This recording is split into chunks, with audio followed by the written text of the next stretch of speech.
aso. Si Linyo mamaya pa pumunta dito kasi may trabaho pa siya doon sa kanilang karya. Ano kayang ginawa sa mangkukulam dito?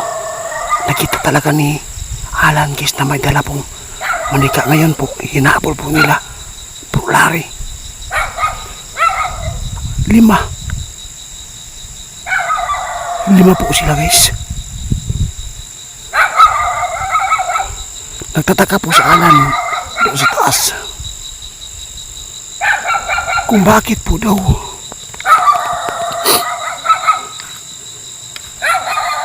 limang bisis po siya dito guys, nagpaikot-ikot dito. Sundan natin sila Bro Larry guys ha. Nag-alala po ako dito kung ano kayo ginagawa sa mangkukulam. Bakit po siya nakapunta dito?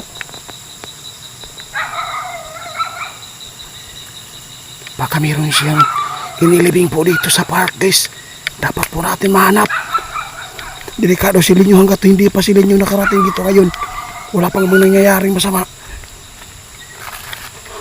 Asa sila Bro Larry? Hinabol po sila Bro Larry doon guys.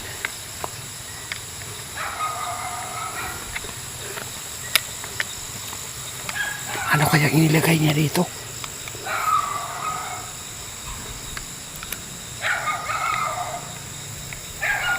Nagtataka po si Alan guys kung bakit po iba po yung damit na nakita po niya dito. Akala po ni Alan yung tiyahin ko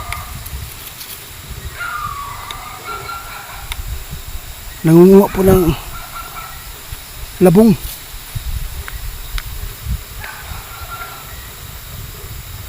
Kaya hinabol po nila.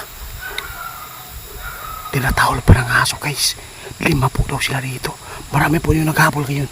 Mga kapitbahay po namin dito guys. Ako lang muna magbantay dito. Hanapin ko muna.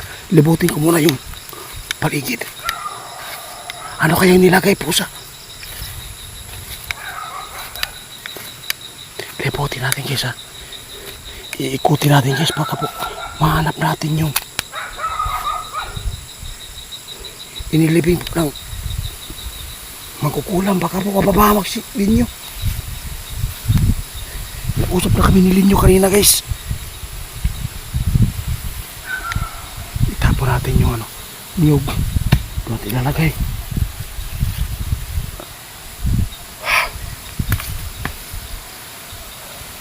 Ano ka nangyari? Bakit pumunta yung mga mangkukulam dito sa area ni Linyo?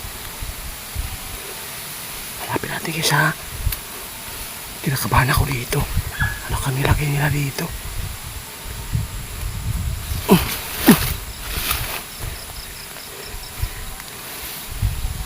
Damurat dito guys. Ano kaya nilagay nila dito?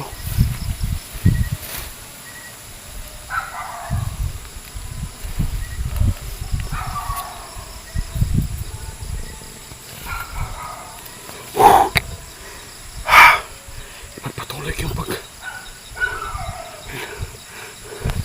natin to guys. Parang baka dito lang yun. Habulin natin sila Bro Larry guys.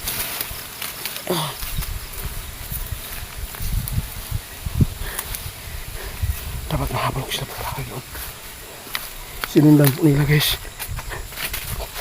Wala po mga lalaki sa bahay namin. Puro tumulong dito ngayon. Ibibidyo ko lang doon sa unahan guys. Doon tayo magbibidyo.